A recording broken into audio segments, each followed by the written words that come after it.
quem realmente você é.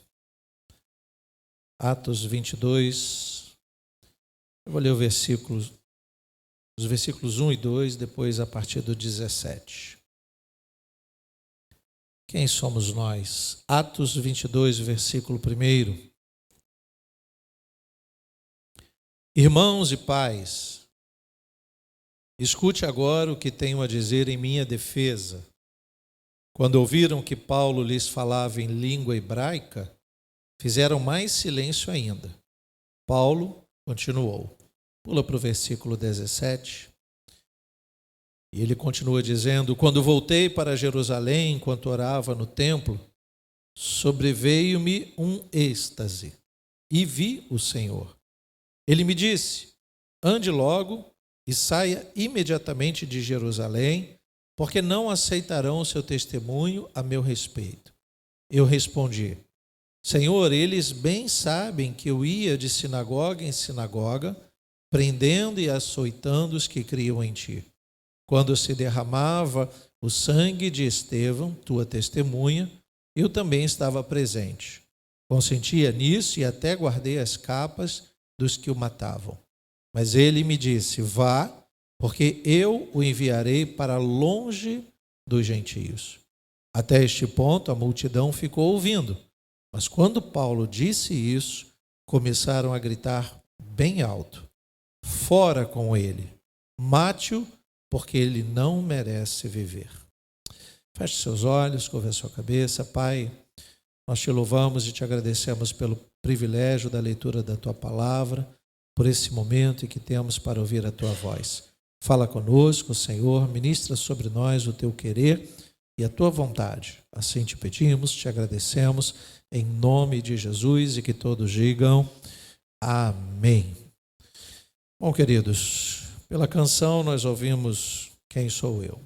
E aí o título dessa mensagem deve nos fazer refletir quem realmente nós somos, quem realmente você é. A humanidade vive hoje o que chamamos de crise de identidade. O que é isso? Nós vivemos as alterações na maneira como nos percebemos ou como as pessoas nos percebem. Então, a gente acaba sendo não quem somos, mas quem pensamos que somos ou quem querem que somos. São essas as alterações. Vai depender muito do olhar de quem nos vê. Ou nós nos vemos, ou nós somos aquilo que as pessoas nos veem. E a gente vai se acostumando e a gente olha a humanidade hoje vivendo uma crise sem precedentes.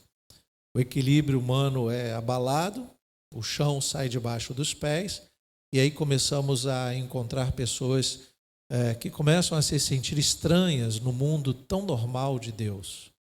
No mundo normal pela criação de Deus, não normal pelo pecado, pela desobediência humana, mas por aquilo que Deus faz. Então as pessoas vão se sentindo estranhas em ser o que são, e elas preferem optar em ser o que nunca foram, nunca serão, ou não descobrem o que ou quem na verdade são. A coisa é tão séria, queridos, que há hoje pessoas que não voltam mais a ser o que era antes. E quando eu digo ser o que era antes, eu estou falando da crise de identidade. Não estou falando de voltar à velha criatura. Estou falando de ser o que você é. Você é aquilo que Deus fez. Você nasceu para a glória de Deus. E se você não entender isso, você nunca vai viver para a glória de Deus. Seja na riqueza, na pobreza, na saúde ou na doença, você acaba não entendendo o projeto de Deus para a sua vida. Então não importa se você tem muito dinheiro ou pouco dinheiro. Você não vive para a glória de Deus e pronto. Não importa. Você acaba olhando o modo que as pessoas enxergam você.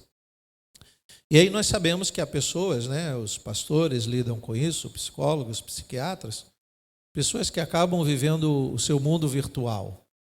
Elas acreditam que são algo que não são, mas não por um ímpeto de prevalecer o pensamento positivo, uma vontade de vencer na vida. Não, eu não falo por esse aspecto. Falo de pessoas que acabam vivendo seus muitos personagens. Como eu tenho conhecido pessoas que se fazem diferente a cada momento.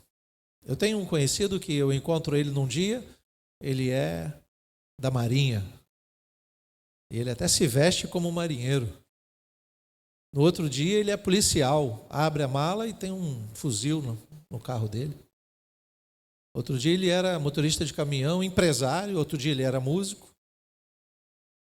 Alguns vão dizer no ambiente da ciência que isso é um problema psiquiátrico, mas se você olhar a humanidade pode ser que não seja tão apelativa desta forma. Mas a humanidade está vivendo os seus personagens, está criando os seus personagens. E elas deixam de ser o que realmente são, ou o que deveria ser, viver para a glória de Deus. E aí a gente vê uma humanidade vivendo um passo para a loucura, queridos. Uma mistura de frustração, tristeza, depressão. Aí o que eu chamo de crise de identidade. Simples assim. Os chineses, né, que fazem a sua escrita através de símbolos e algumas letras que a gente não consegue identificar aqui no mundo ocidental, eles têm 2 ideogramas distintos para falar da palavra crise. Desenho e letra. O primeiro é perigo e o outro é oportunidade. Então, para os chineses, no modo da sua cultura pensar, a crise é um momento de perigo para quem vive, mas para quem está fora pode ser um momento de oportunidade. No meio de uma crise, alguém cria algo novo e ganha dinheiro em cima de uma crise. Isso é o mundo que a gente vive, né? Numa crise de saúde, as indústrias farmacêuticas ficaram bilionárias com venda de injeções, remédios, vacinas, insumos, etc, etc. No meio da crise, alguém está encontrando uma oportunidade. Então, por que os chineses pensam assim? Porque há um perigo iminente de nos perdermos, tá, no meio da crise e cristalizarmos quem realmente somos. Então, quando alguém está vivendo uma crise, seja por um uso de um psicotrópico, ou seja por uma alucinação da sua cabeça, uma loucura, uma insanidade, um surto, alguma coisa pessoal, um trauma, uma frase de efeito que fere, coisas assim. A crise é um perigo porque as pessoas acabam se perdendo no momento que estão vivendo o problema, a crise, e cristalizam, né? Ou seja, escondem, engessam aquilo que elas realmente são. O que nós somos ou quem nós somos? Nós somos criaturas de Deus, em Cristo, filhos de Deus, nascemos para a glória de Deus, mas no meio da crise a gente se esquece de Deus, se esquece o propósito de termos sido criados, a gente esquece tudo. Então, o perigo é quando nós nos perdemos e cristalizamos quem realmente nós somos. E a oportunidade? Aí pode surgir a oportunidade de nos reinventarmos. A crise, muitas vezes, é vista como uma oportunidade do ser humano se reinventar. Surgiu uma dificuldade, ele tentando sair da crise, ele se reinventa. Então, por isso, os chineses enxergam tanto como perigo quanto oportunidade. Mas a oportunidade não foge do perigo. Qual o perigo? Na questão de uma personalidade, de um caráter, de uma essência humana, o perigo é de nos perdermos. E, novamente, ultrapassarmos o limite daquilo que somos. É quando nós encontramos hoje, repito, no mundo virtual principalmente, ou no pensamento virtual do ser humano, ele acreditando que é aquilo que ele nunca foi e que nunca será. E eu estou só falando do âmbito sentimental e espiritual. Mas se nós olharmos para o dia a dia, nós vamos ver no mundo real que a gente vive, pessoas fazendo as suas fantasias e tentando ser o que nunca serão. É o mundo que a gente vive hoje. O mundo que tende ao virtual. No virtual tudo é possível, né? Eu gosto muito de desenho animado. O desenho animado, ele me mostra uma realidade virtual que nada é possível no mundo real. No desenho animado, eu gosto de ver o elefante atravessando o buraco da fechadura. No mundo virtual, tudo é possível. E as pessoas estão tão virtuais que elas se esquecem que o mundo real é real. Se a porta não for larga e não estiver aberta, o elefante não passa. É simples assim. Então as pessoas estão saindo um pouco dessa evidência de ser o que são e aí entram nessa crise de identidade. Você pode deixar aí marcado Atos e dá um pulinho lá em Provérbios 22 ou acompanhe pela TV. Porque aqui o sábio vai nos ensinar algo importante que eu sei que você já conhece, porque são versos bem conhecidos. Provérbios 22, versículo 28 e 29. não remova os marcos antigos que os seus pais colocaram. Primeiro, o versículo fala de uma firmeza que deve haver na nossa sociedade, de valores e princípios que não podem ser removidos. Que, se forem removidos, podem acarretar problemas sérios lá na frente. Então, você olha a sociedade hoje que removeu inúmeros marcos que os antigos colocaram.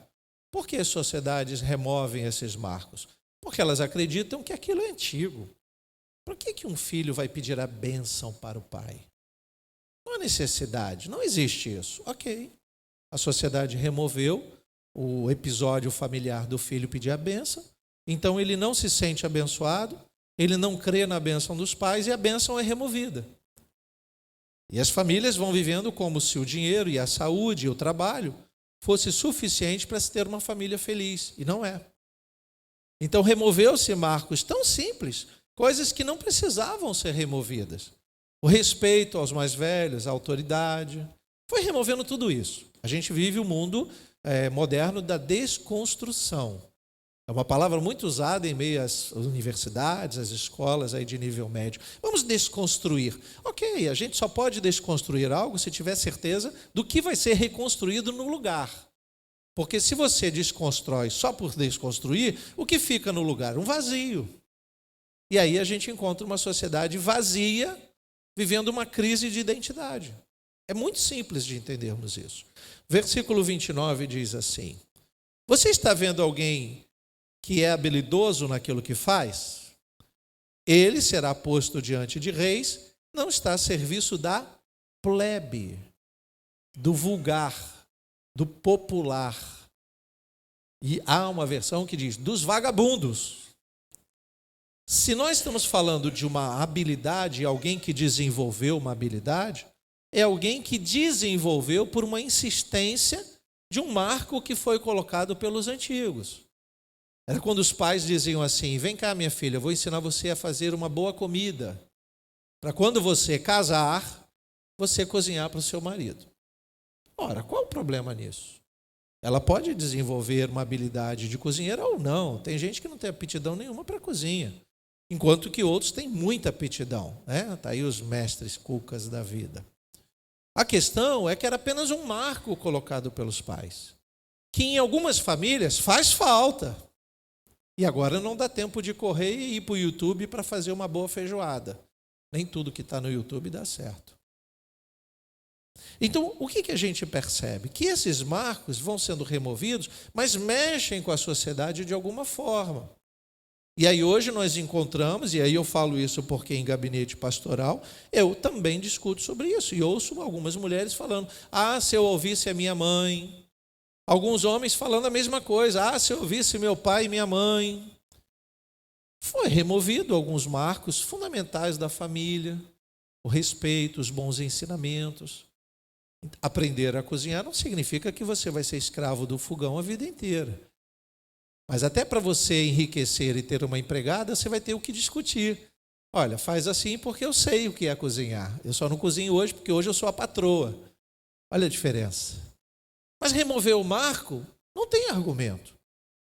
E isso tudo tem a ver com essa crise de identidade que faz com que a humanidade não se veja mais no propósito para o qual ela foi criada. Então nós encontramos famílias completamente perdidas. Vamos voltar para a individualidade, porque se eu estou falando de família, eu estou falando de seres, indivíduos que compõem essa família. E aí a canção falou, quem sou eu? E eu preciso ter essa firmeza de quem realmente eu sou. Preciso entender qual é o meu papel na igreja, na sociedade e no reino de Deus. Do contrário, eu sou apenas uma folha conduzida pelo vento, que bate de um lado, bate do outro. Um dia eu sou isso, um dia eu sou aquilo, um dia eu não quero ser mais nada, um dia eu desisto de tudo. Está aí o vazio da sociedade. Então é muito importante tomarmos um posicionamento, entendermos e sabermos quem realmente nós somos. O mundo está sempre querendo ditar as normas, né, os padrões conforme aquele momento, aquela cultura, e a gente hoje encontra uma humanidade desfigurada. Quando eu digo que os mamíferos estranhos, seres humanos estão se transformando em mamíferos estranhos. Ontem eu vi uma matéria interessante, inclusive falava dos chineses na China, um país comunista que na sua organização política é miserável, em que eles acham muito natural, e parece que nós estamos falando dos índios da Amazônia, mas não são, de quando uma família recebe o seu bebezinho, olha para ele e ele tem, por exemplo, um lábio leporino, né? Um corte no lábio, a família tem direito de descartar essa criança na beira da estrada. Coloca numa caixinha de papelão e bota lá na beira da estrada. Eu não quero esse filho, eu quero um filho perfeito. Se for menina, pior. Porque para os chineses, quem produz são os homens. Então as meninas são descartadas naturalmente. Crianças com uma orelhinha problemática, um dedinho faltando, qualquer tipo de defeito. Gente, eu não estou falando, não que justificasse, mas estou falando de coisas que até a ciência hoje pode dar um jeitinho, né, melhorar a aparência. Mas que nós sabemos que a aparência não é o ser. O ser é o que está dentro daquela aparência. E aí jogam. E aí a matéria falava de um casal que já tinha lá seus 35 filhos, que é dado a eles pelo mesmo maldito governo chinês comunista, é dado a eles o direito de adoção sem muitos critérios. Então eles se sentem pais adotivos e eles vão pelas estradas, observam uma caixinha de papelão e já vão lá pegar uma criança. Quando não, as famílias colocam na porta da casa deles e eles são de família simples. E eles estavam mostrando 2 bebezinhos que eles receberam, um faltando um pedacinho da orelha e o outro com um lábio leporino bem grande. E a mãe adotiva dizendo, espero que eu tenha leite para todos, porque são 35 filhos. Os maiorzinhos agora cuidam dos menores. Bom, queridos, é isso aí. A sociedade faz um padrão de beleza, de perfeição. Então, se nós temos 2 orelhas, se faltar uma, somos imperfeitos aos olhos da sociedade. De Deus nunca foi assim. A natureza é fragilizada e nós vamos nos deparar com os defeitos congênitos, etc, etc. Mas Deus não vê assim. Deus não vê um ser desfigurado, a menos que seja pelo pecado. Mas pelo corpo físico, não. Porque Deus sabe que o corpo é o primeiro a ser destruído quando a morte chegar. A alma foi criada para a eternidade. Então, o posicionamento da sociedade é importante. A forma em que nos posicionamos vai fazer toda a diferença no momento da adversidade. E isso nós vamos ver na vida do apóstolo Paulo aqui, no texto que lemos, as aventuras ministeriais. Para ele, saber quem realmente ele era fez toda a diferença. E para nós, saber quem realmente nós somos também fará toda a diferença. Paulo não está somente cumprindo as ordens ministeriais, né, que é a evangelização dos gentios.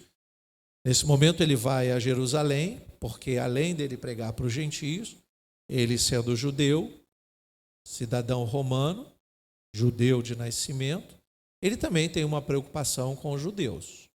Então ele vai falar aqui que ele ouve Deus dizendo, olha, você tem que sair daí, porque não vão aceitar o seu testemunho. Você vai ser perseguido, mas ele ama aquele povo, ele também quer salvar os judeus.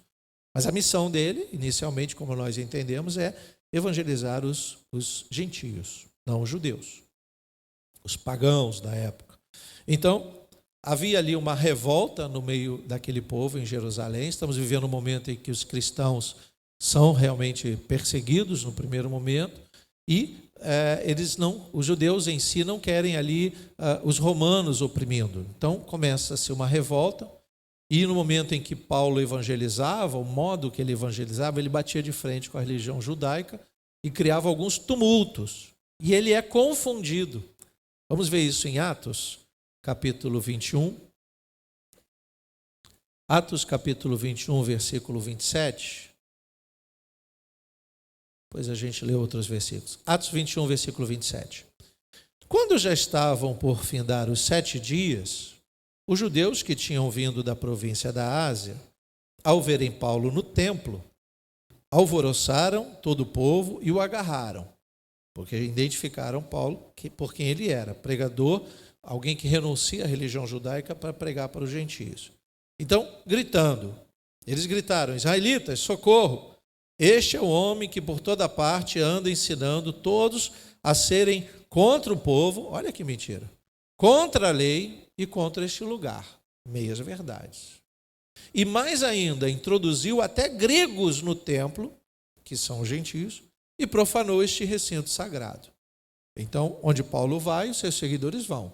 Se tem gregos se convertendo, Paulo entra no templo, os gregos entram. E um gentio entrar no templo, nesse episódio da história, é o caos, é revolução. Versículo 34, continua lendo lá na frente. Na multidão, uns gritavam uma coisa e outros gritavam outra. Olha que bagunça. Não podendo ele, porém, saber a verdade por causa do tumulto, ordenou que Paulo fosse recolhido à fortaleza. Olharam, viram que Paulo era o causador do problema, mas quem fazia o tumulto não era Paulo, era a multidão, cada um falando uma coisa. Olha a crise de identidade, olha a confusão aqui no meio, né? Olha a Babel representada. Versículo 35. Ao chegar às escadas, foi preciso que os soldados o carregassem por causa da violência da multidão, pois a massa de povo seguia gritando: mate-o! E quando Paulo ia sendo recolhido à fortaleza, disse ao comandante, olha aqui, ó, se a multidão está vivendo uma crise de identidade, Paulo não. Paulo sabe o propósito para o qual nasceu. Então ele diz ao comandante, seria possível dizer algo para o Senhor? O comandante respondeu, você sabe grego? Você não é por acaso aquele egípcio que em algum tempo atrás começou uma revolta e levou 4.000 guerrilheiros para o deserto? Veja que na confusão, na revolta que está acontecendo, julgam ser ele um egípcio. E essa história é ratificada pelo historiador Joséfo, que vai dizer que nessa ocasião, um certo egípcio sem nome definido, ele havia incentivado algumas milhares de judeus revoltados contra os romanos e também alguns egípcios a acabarem com aquela opressão romana. E como ele fazia isso? Eles eram chamados os sicários. Os sicários significam homens do punhal. Eles se infiltravam na multidão, ok, como pessoas de bem, e usavam o punhal escondido para matar alguns romanos no meio da multidão. Então, aquele tumulto, enquanto um matava um aqui, o outro matava lá. E o historiador Joséfo vai dizer que isso foi um problema sério para Roma resolver. Esse egípcio conseguiu fugir e alguns milhares com ele foram para o deserto. Então, quando eles observam o tumulto que Paulo está fazendo, evangelizando, levando gregos no templo, e seguidores, etc., e pregando contra a lei, coisas, apresentando a graça de Deus, eles observam e julgam que Paulo é o egípcio que havia voltado para fazer tumulto. Porque o tumulto já havia se dispersado, já havia uma aparente paz pela opressão romana, e aqui eles estão julgando. Então aqui eu começo a ver como o mundo está vendo Paulo. E como o mundo nos vê. Como o mundo vê você? Você tem duas opções. Ou você apela para quem realmente você é, cai a ficha e você se posiciona, mesmo correndo o risco de não te entenderem, ou você aceita o que as pessoas dizem sobre você. Se Paulo aceita que ele é o egípcio, se ele se cala, quem cala consente, diz o ditado, né? Se ele se cala e é conduzido pela multidão, ele está morto. Porque vão dizer que ele é o causador de tantas mortes. E aí, o que Paulo vai fazer? Paulo, diante daquele perigo dos açoites, ele vai mostrar sua carteirinha, né? Sua identidade. Você sabe por que a gente fala de cédula de identidade? O RG, né? A carteira de identidade. É a carteira que tem ali o seu nome, os seus dados, data de nascimento, nome do pai, da sua mãe e a sua foto. Você viu que até a sociedade hoje está permitindo que nessa crise de identidade as pessoas sejam aquilo que elas nunca foram. Você pega uma identidade de alguns cidadãos, quem trabalha em órgão público sabe o que eu estou falando. Aí lê lá na identidade, olha a foto, é ele mesmo. Nome do pai e da mãe, eu vou ter que acreditar no documento. Data de nascimento, não tem. Mas quando eu leio lá Maria, e olho, eu estou vendo um João, tem alguma coisa errada. Não tem mais. Porque a lei e a sociedade disseram, ele tem o direito de se achar aquilo que ele nunca foi. E ele, inclusive, tem o direito de ter um novo nome. Porque a identidade é reconhecida pelo nome. Então, na lei, isso é lei, tá, gente? E ai de você se chamar ele de João. Se está escrito Maria, você tem que chamar de Maria. E vice-versa. Então, fico pensando, na hora que chegar alguém lá no repartição e começar... Uau, uau, uau. Quem é você? Eu sou o Toy. Fala sobre você. Uau, uau, uau. Por que ele fala assim? Não, porque ele se sente um cachorrinho. Mas ele não é um cachorrinho. Não, ele é. A lei diz que ele é e ele é. Isso não é um problema de sexualidade, isso é uma crise de identidade que foi tão diabolicamente elaborada e que hoje é natural. Natural diante de uma lei. Mas diante de Deus, você nunca vai ser isso ou aquilo. Você é o que Deus fez você. Aquilo que Deus fez. Quem Deus quis que você fosse, você é. Agora, se você não quiser, o livre-arbítrio diz para você que você escolhe. E eu não estou falando só por sexualidade, eu estou falando por elaborações de pensamentos que nos atrapalham de realmente reconhecer quem nós somos. Vou dizer quem você é. Filho de Deus, adotado por Deus através de Jesus Cristo, filho e filha de Deus. Não importa se as coisas não vão bem, se o salário não era o que você gostaria de ter, se a sua saúde não está boa, isso não importa. Você nasceu para a glória de Deus e você vai morrer para a glória de Deus, louvado seja o Senhor. Isso se você entender quem realmente você é e não ir conduzido, levado pela multidão que pensa que você é isso ou diz que você tem que ser aquilo e aí vai oprimindo você no seu modo de ser. Não, eu não preciso ser muita coisa. Eu não preciso ter um nome escrito na história. Eu sou filho de Deus e quando eu fechar os olhos, eu vou morar com meu Pai na glória, louvado seja o Senhor. Isso é suficiente para entendermos quem nós somos. Eu não posso ceder a essa crise de identidade mundial, que no nosso Brasil está muito aflorado, e achar que nós somos aquilo que querem que sejamos. Não. Mas para você ser o que realmente você é, ou quem realmente você é você que tem que descobrir isso primeiro. Lá no capítulo 22 de Atos, versículo 25, Paulo vai dar uma carteirada neles. Olha aí. Ele diz assim: quando estavam amarrando as correias, Paulo perguntou ao centurião que ali estava: será que vocês têm o direito de açoitar um cidadão romano sem que ele tenha sido condenado? Opa, por que ele fala isso? Porque ele é judeu de nascença, filho de uma judia, mas também é cidadão romano. A história vai dizer que o pai de Paulo é cidadão romano, é judeu, mas ele consegue obter a sua cidadania. E isso vai livrar Paulo nesse momento. Ele invoca a cidadania romana para não ser açoitado, porque um cidadão romano, mesmo que esteja matando alguém fazendo algo errado, ele recebe um julgamento.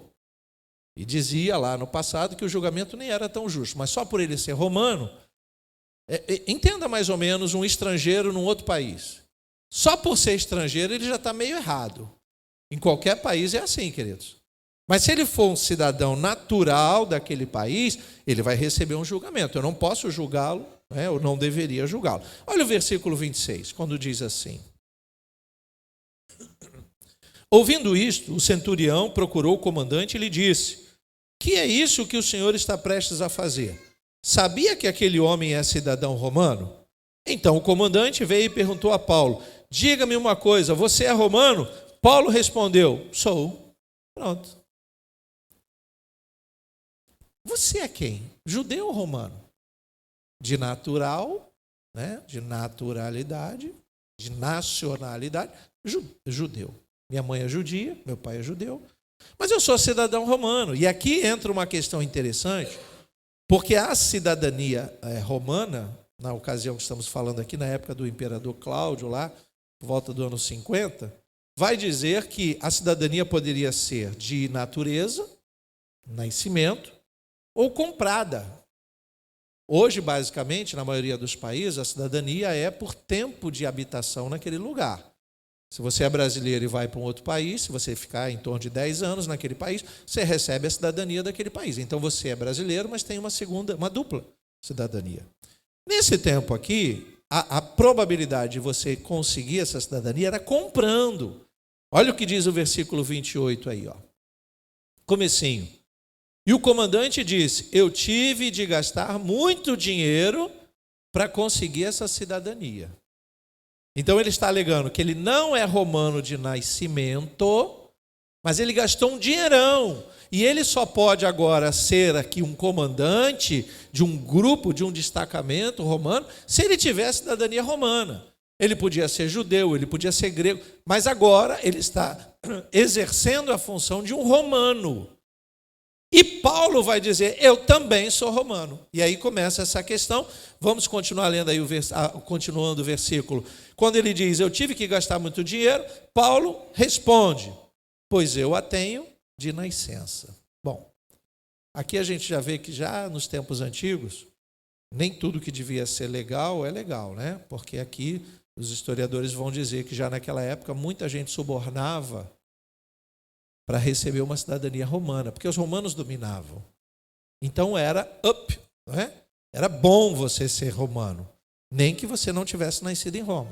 Mas se você recebeu uma cidadania romana, você tem respeito, você tem direito a cargos públicos, você tem direito a um julgamento justo, tudo isso comprado e subornado. Mas qual é o ponto que nós precisamos entender? Que Paulo está valorizando a sua cidadania.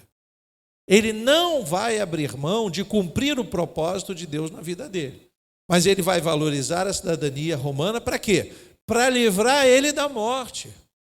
Enquanto ele está evangelizando os gentios, ele não dá a carteirada dizendo, ei, estou aqui porque eu sou romano. Para ele, quem ele é? Discípulo de Cristo. Ele sabe que é discípulo de Cristo, ele precisa evangelizar falando de Cristo, então ele chega dizendo, eu sou um discípulo de Cristo. Se ele está entre os judeus e começa um tumulto, ele diz, mas espera aí, eu sou judeu, hein? Sou discípulo de Cristo, mas minha mãe é judia. Vê o que vocês vão fazer comigo. Então, livra ele da morte. Se ele está sendo preso pelos romanos, o que ele vai dizer? Eu sou cidadão romano. Afinal de contas, quem é Paulo? Alguém que está reconhecendo quem ele é, abraçando todas as suas cidadanias e os seus de direito, mas que não abre mão de cumprir o projeto de Deus na vida dele, que é evangelizar. Então ele não entra em crise, ele não se esconde numa cidadania, ele continua dizendo, eu fui enviado por Cristo para pregar o evangelho aos gentios. E aqui começa um grande problema, o tumulto começa quando ele está no meio dos judeus dizendo que ele foi enviado para amar os gentios, porque os judeus odeiam os gentios.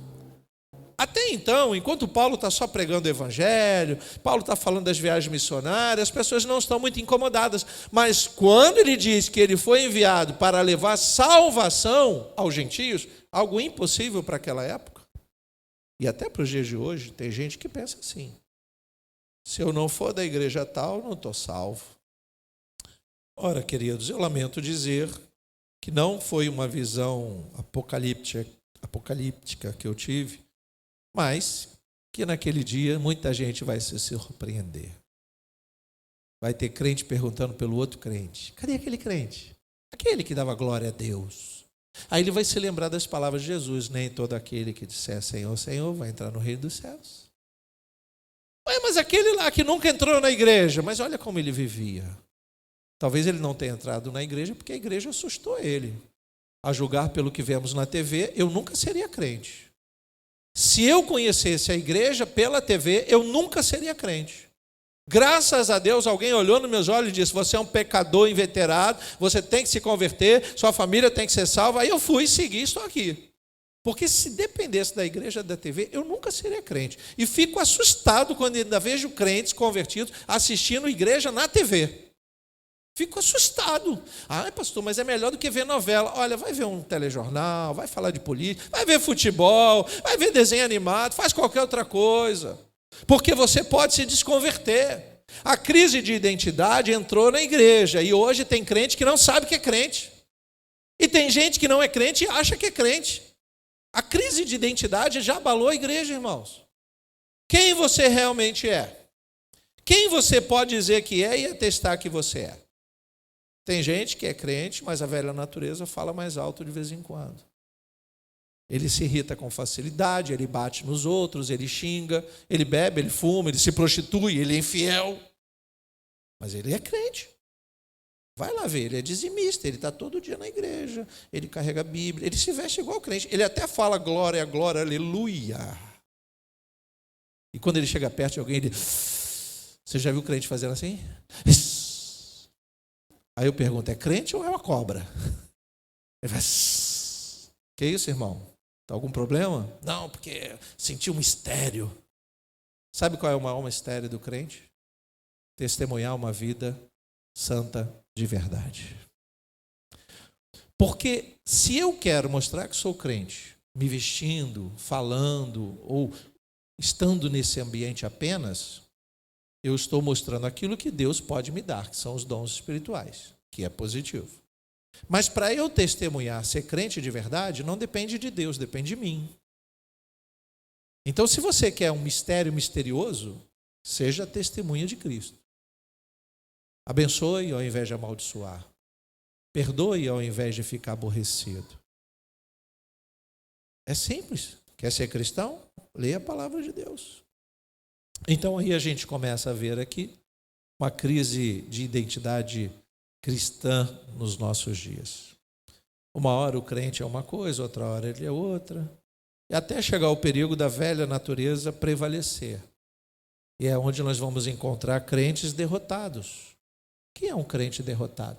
Você já leu na Bíblia que em Cristo nós somos mais que vencedores? Você pode dizer sim ou não? Sim. Então, se você é mais que vencedor, você nunca será um derrotado. Diga glória a Deus por isso. Nunca será, a menos que você se permita. Porque se você tem Cristo e você confia no agir de Deus na sua vida, você nunca vai ser derrotado. Você pode descansar, você pode sofrer, você pode apanhar, o diabo pode querer jogar você no chão, pisar. Pode acontecer muita coisa, mas derrotado você não é. Você está vivendo um momento não tão bom. Porque há momentos que a gente não prevalece, queridos. Há momentos que você não prevalece. Quando eu estive meio adoentado na última semana, teve um dia lá que eu falei, será que eu não li no livro da vida que hoje era o meu dia? Que Jesus está me chamando? Ou será que é o meu dia? Teve um momento lá que eu estava tão ruinzinho, sabe? Que eu falei assim, eu acho que está na hora, eu vou arrumar a mala. Vou deixar tudo pronto. Sério, irmãos? A Vera olhou para mim e falou, você está cinza. Aí eu falei, é porque moreno não fica branco, ele fica cinza. Porque estava estreito o negócio. Aí, eu não conseguia nem ler a Bíblia, irmãos, de verdade. Eu estava mal, até porque o cômodo que eu mais frequentava é aquele, né? O banheiro. Então, eu não conseguia ficar bem.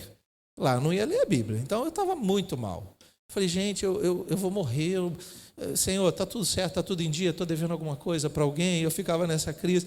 E aí, o Espírito de Deus falou assim, canta uma canção. E qual canção eu vou cantar? A velha natureza mandava eu cantar, lava a roupa todo dia, que agonia. A velha natureza mandava eu cantar sofrência. Mas a nova natureza dizia assim, ainda que eu ande pelo vale da sombra da morte, ainda que eu ande pelo vale da sombra da morte, nada temerei, nada temerei, nada temerei. E aí eu comecei a entender, falei, peraí, eu estou com medo de morrer, é isso mesmo? Não acredita? Eu olhava para o espelho, você está com medo de morrer? Eu ria de mim mesmo. E aí eu comecei a não ir mais ao banheiro, porque lá tinha um espelho. Eu não vou olhar para esse camarada não, porque ele está com medo de morrer, eu não o reconheço, não sou eu. Eu lembro de ter ouvido essa canção, quem sou eu?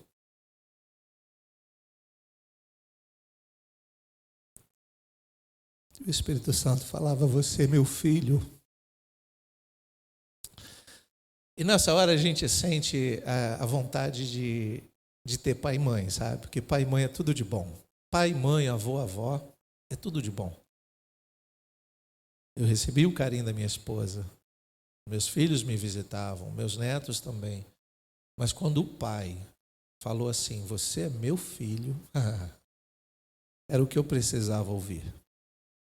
Parecia que eu estava entrando em crise de identidade. Eu estava me esquecendo quem eu era. Não. Ele não falou que eu era pastor, ele não falou que eu tenho uma missão, ele não falou nada. Ele não lembrou que eu era pai, ele não lembrou que eu era esposo, ele não lembrou nada. Ele só falou assim, você é meu filho. E aí veio aquele up, que eu falei, isso era a vitamina que eu precisava. Sentei, li a palavra, preparei mensagem, falei, me recuso, eu não vou receber essa coisa, não. Não vou. Se tiver que ser a hora, ele vai me levar do mesmo jeito. Então, se a morte tiver que me levar no banheiro, vai me levar lendo a Bíblia, porque eu sei quem eu sou agora. Eu sei quem eu sou. Eu não vou entrar em crise de identidade de coisa nenhuma. Quando eu leio esse texto de Paulo, e foi justamente nesse momento que eu li esse texto, eu comecei a entender que Paulo estava se recobrando a todo momento, gente. Olha o posicionamento dele aos Coríntios. Dá um pulinho lá em 1 Coríntios 1.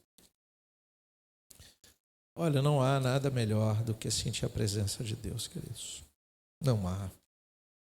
Às vezes eu vejo pessoas perguntando, pastor, como você sente a presença de Deus? O meu particular com Deus é lendo a palavra de Deus. Eu posso sentir Deus na comunhão dos irmãos, no movimento, na revelação, na visão, no sonho, mas na palavra eu não sinto apenas, eu vejo Deus na palavra. Por isso eu amo a palavra. 1 Coríntios 1, versículo 26. Irmãos, e quem está escrevendo isso é Paulo, viu? Considere a vocação de vocês. Não foram chamados muitos sábios segundo a carne, nem muitos poderosos, nem muitos de nobre nascimento. Pelo contrário, Deus escolheu as coisas loucas do mundo para envergonhar os sábios e escolheu as coisas fracas do mundo para envergonhar as fortes. E Deus escolheu as coisas humildes do mundo, olha aí, e as desprezadas e aquelas que não são, para reduzir a nada as que são, a fim de que ninguém se glorie na presença de Deus. Mas vocês são dele, em Cristo Jesus, o qual se tornou para nós, da parte de Deus, sabedoria, justiça, santificação e redenção, para que, como está escrito, aquele que se gloria, glorie-se no Senhor. Louvado seja Deus.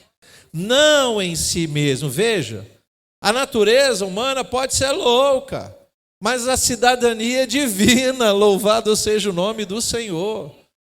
A nossa natureza, a nossa cultura, o nosso modo de ser pode ser o mais diversificado possível, mas a nossa cidadania é única, queridos. O mundo vai olhar para você e imediatamente vai ver loucura, fraqueza, humildade, coisas que nada são. O mundo vê isso. Mas que Deus vê? Filho e filha de Deus. É simples assim. Mas às vezes isso não é tão fácil de enxergar porque a gente não entende quem realmente nós somos. Jesus dá uma missão aqui para Paulo e Paulo nos ensina, a missão de vocês é envergonhar os que pensam ser sábios. Quem somos nós para esses? Desprezados, sem importância. Um crente em qualquer lugar é um crente. Olha a expressão, um crente. Se ele for um crente rico e de nome famoso, ele é o crente. Essa é a visão do mundo. Para Deus, não. Deus não vê cor, não vê riqueza, não vê status social, não vê nada disso. Vê quem é ou não filho. E isso se dá através da obediência a Deus. Aqueles que não são, que nem existem, é o que Paulo está dizendo. Então, isso mostra a discriminação que os crentes já sofriam, isso mostra a discriminação que o crente que faz a vontade de Deus pode sofrer. Ele vai sofrer com a doença, com a falta de dinheiro, com a fraqueza de fé, com a discriminação, tudo que o mundo imprime em nós ou tenta, nos jogar para baixo, o mundo vai se esforçar para fazer. Então, o mundo vai continuar vendo você como pobre. O mundo vai continuar vendo, a menos que você seja rico aos olhos do mundo. Se você tiver muito dinheiro, você vai para o mundo e diz, tenho muito dinheiro. Aí você vai ser visto como rico. Fora isso, você continua sendo pobre, miserável, cego e nu. Aos olhos do mundo, mas e aos nossos olhos? Quem nós somos? Quem realmente nós somos? E aí o apóstolo Paulo ainda, escrevendo aos Coríntios, capítulo 3, versículo 9. Porque nós somos cooperadores de Deus e vocês são lavoura de Deus e edifício de Deus. capítulo 4, versículo 1. Assim importa que todos nos considerem como ministros de Cristo. Aqui, quando eu leio esse texto, eu ratifico o que eu sempre digo. Um sacerdote, um pastor, um reverendo, abrir mão do seu chamado ministerial para servir a política é um rebaixamento de função diante de Deus. Ele pode até almejar ser presidente da República Federativa do Brasil, mas ele está se rebaixando. A figura mais importante aos olhos de Deus, no reino de Deus estabelecido nessa terra, são os ministros de Deus que deveriam se dar o respeito. Daí eu chamar os meus colegas de reverendos e não simplesmente de pastores. São pastores, mas que merecem o respeito, porque se dão ao respeito. Quem não merece respeito e não se dá respeito, vai continuar sendo pastor. Vai continuar. Ministros de Deus. Lembra que eu falei? O maior ministério é testemunhar, que vai se tornar o maior mistério de todos. Por quê? Porque quando eu sou chamado para testemunhar, eu tenho que colocar minha vida pautada na vontade de Deus para testemunhar e não testemunhar. Tem crente que está dando um péssimo testemunho. Era melhor dizer que não era crente. Ainda mais nessa fusão toda. Quem você é? Eu sou cantor gospel. Não, você é pobre, miserável, cego e nu. Não faz muito tempo que um cantor gospel reconhecido pediu o meu apoio, que ele é candidato a deputado. E eu disse que eu não apoio candidatos. Eu tenho minha ideologia política, mas eu não apoio candidatos. Apoiar, virar cabo eleitoral, não vou fazer isso. Eu, como pastor, não vou fazer. Ou eu voto nele ou não voto. Se ele pedir meu voto, pode ser que eu vote.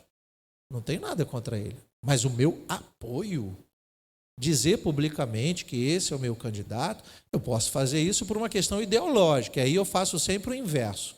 Esse nunca eu apoiaria. Esse eu nunca votaria. Agora, os demais, você escolhe quem você quiser. A gente sabe que a questão política é complexa. Você está falando de quê? De vereador, deputado, presidente, ministro, blá, blá, blá, blá. Eu gostaria de votar, por exemplo, para o STF, mas não posso, né? Porque se eu votasse para o STF, nenhum daqueles que lá estão estariam. Ou a maioria deles. Mas não sou eu quem escolho. Então, a coisa funciona assim. Aí ele mandou essa mensagem dizendo, você me apoia? Você faz um vídeo? Você assina um canal? Não, querido. Não. Sabe por que não? E aí eu vou dizer para você, porque eu não tive oportunidade de dizer para ele ainda. Porque quando ele era cantor gospel, ele só entrava numa igreja se pagassem o cachê X. Agora que ele quer o voto do povo, ele está entrando em tudo quanto é birosquinha de oração de graça para atrair a atenção do povo. Sabe o que é isso? Hipocrisia. Isso é hipocrisia, irmãos.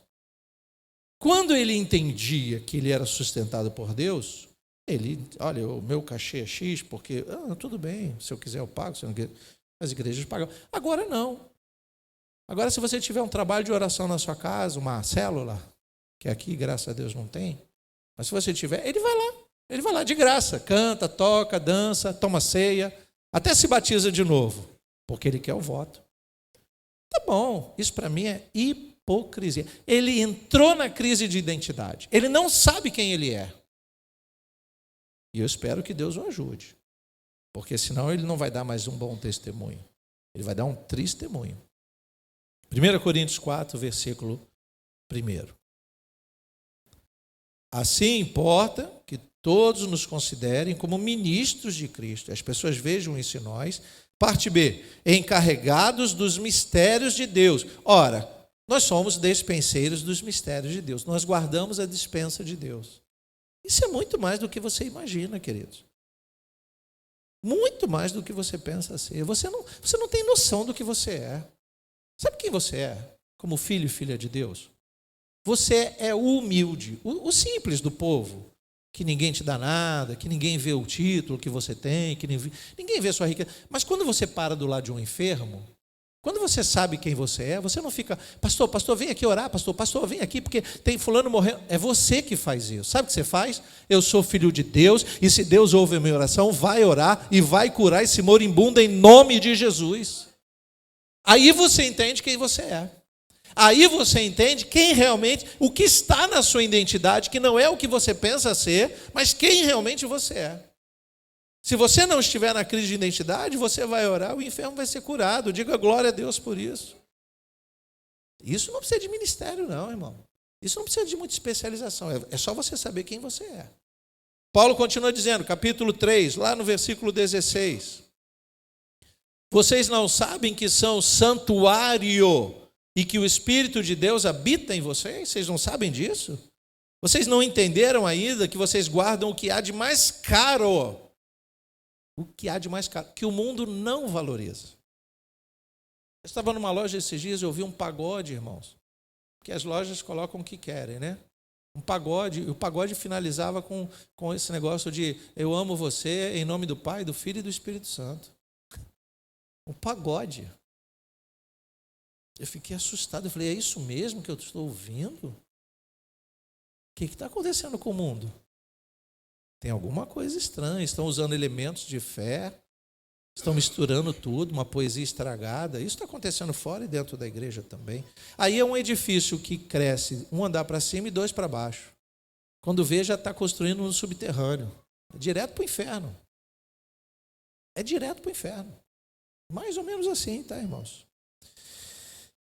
Então, para que essa obra em nós não desmorone, para que o fruto não se estrague, você deve se lembrar quem realmente você é.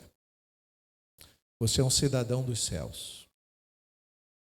Essa cidadania não é porque você é filho de uma mulher santa ou de um pai santo. Essa cidadania não foi comprada com o seu dinheiro. Essa cidadania foi comprada por alto preço, sim, mas não da corrupção. Essa cidadania foi comprada pelo sangue de Jesus Cristo naquela cruz. Esse preço você não tem como pagar. Cai na real. Deixa a ficha cair. Não entre em crise de identidade. Você sabe quem você é. Filho de Deus e filha de Deus. Quando você orar, o Pai vai te ouvir. Quando você pedir, o Pai vai lhe dar. Quando você bater, a porta vai se abrir. Você pode dizer glória a Deus por isso? Louvado seja o Senhor. Não entre no movimento estranho desse mundo, queridos. Você sabe quem você é. Não permita que essa crise de identidade que invade a igreja venha abater você. Seja santo como o Senhor é santo. Você é nova criatura em Cristo Jesus. E o preço não foi barato. Foi preço de sangue. Querido Deus e eterno Pai, nós te louvamos e te agradecemos pelo privilégio da tua companhia neste lugar, pelo privilégio da companhia dos irmãos e pelo privilégio de poder ouvir a tua voz. Obrigado pela tua palavra.